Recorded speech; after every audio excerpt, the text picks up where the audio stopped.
Hello everyone and welcome back to Destiny. You are looking at footage from the PC beta of Destiny 2, and I don't think I've played a game that looks this amazing, like, ever.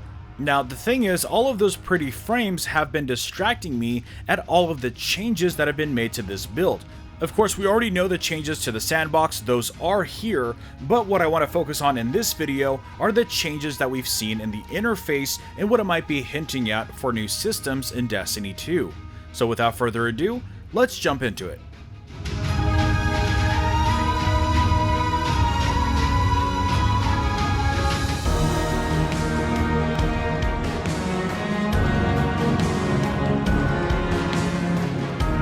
So the first big change in this build is that power has replaced light.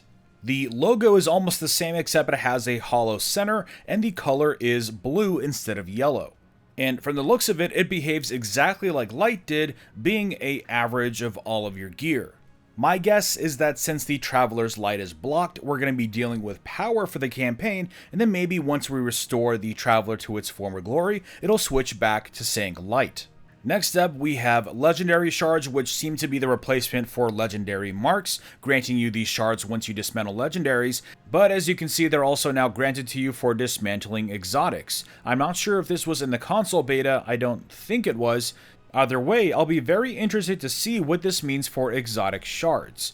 Aside from that, we can see now that for upgrading new abilities, we now have the upgrade point system implemented, no more sort of exotic shard placeholder like we've seen before. Aside from that, another thing I didn't go over were the clan benefits. You can see the clan banners that you get from Hawthorne goes here. I'm sorry, at this point I don't want to show any more leaked images, so we'll just have to wait for the final release to look at that a little bit closer.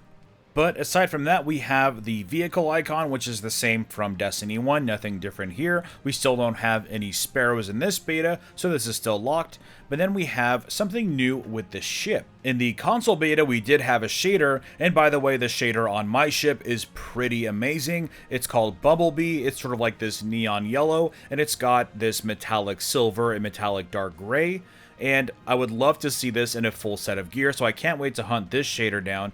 But then now we have a new slot for mods. This one happens to have something called a random mod selected in it. I'm not sure exactly what this really means, but you can see here that this is how you gain new spawn effects. In some of the footage that we've seen, when characters spawn in, they have very specific spawn effects, similar to how we've seen in the holiday events in D1.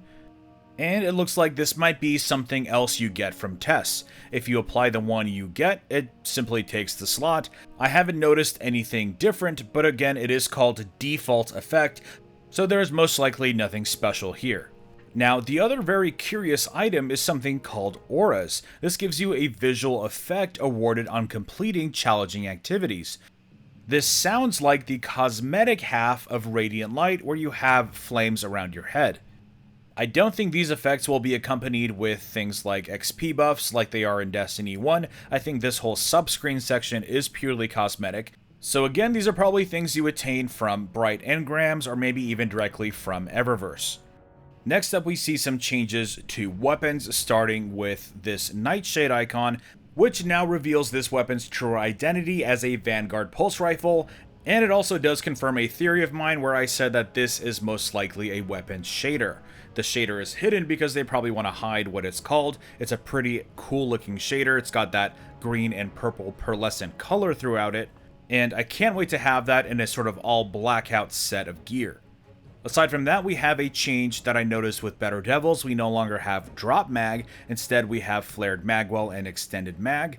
But the real interesting thing here, I don't think this was in the console beta, we now have a kinetic damage modifier. This is something very interesting because it does sort of start to imply that there might be something else you can put in this slot, maybe something to make it an energy weapon, perhaps, we don't know.